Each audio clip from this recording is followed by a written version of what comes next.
because I want to get rid of the white pretty fast. So I'm starting to think our first questions is where to put and how big to make things. So it's a size relationship from the biggest to the smallest, and it's a placement.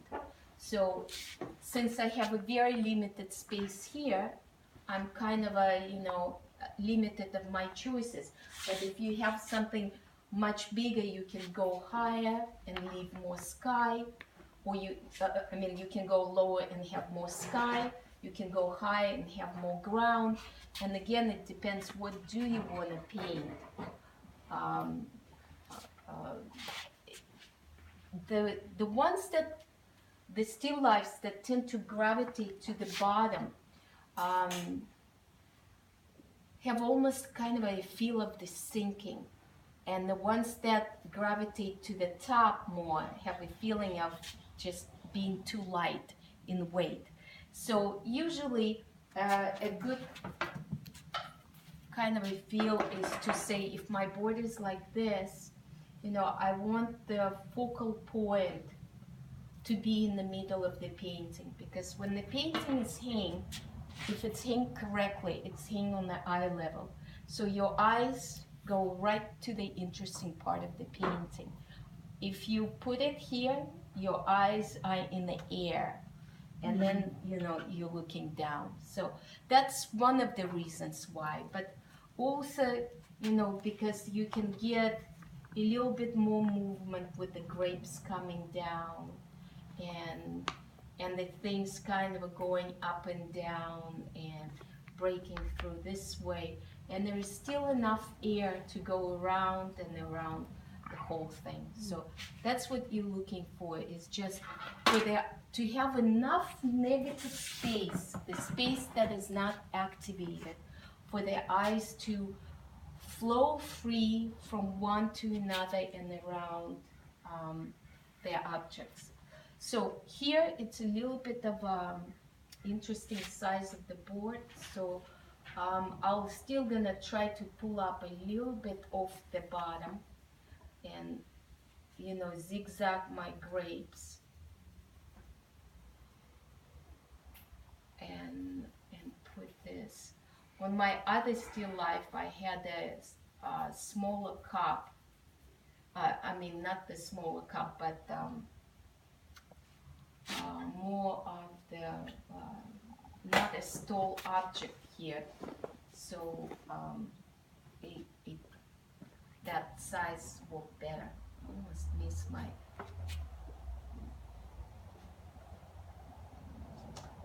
Yeah. Okay. Well, for now we'll leave them. For now. Okay. We'll see what we can do. All right, so this becomes just feeling where to put them, and then into this we can go and start starting with the bottom line, with the cast shadow, and kind of say, let's place this one here, and what does it do? It's looking at me a little bit with the perspective, and it widens. So remember that way of a shoelacing, side to side, side to side. Again, the idea of starting loose, and then you can kind of sculpt it later on or as you're painting. I don't really, at this point, like so much of doing this, but if you feel like you need to, you can.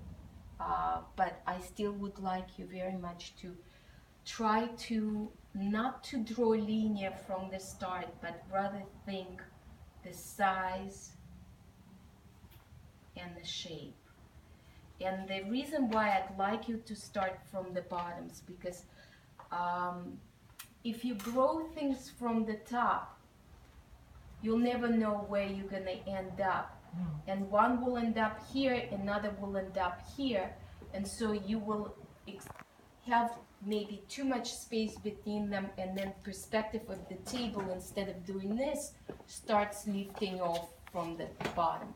So that's why it's good to just first think, this is behind, this is in front, more in front, more in front.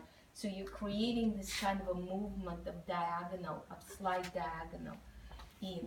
And I'd like to right away kind of start a little bit placing my shadows. And but again, staying very, very loose and doing this, and here it's thinking, do I want this facing me as much or a little more? It becomes more descriptive of what it is if it has a little more of a neck. If you can see a little bit more of it. And then the dark grapes, and then the pinks of, unfortunately, we're not really going to know what they are since we don't have a better shapes of them on the top. And the little berries with another piece here.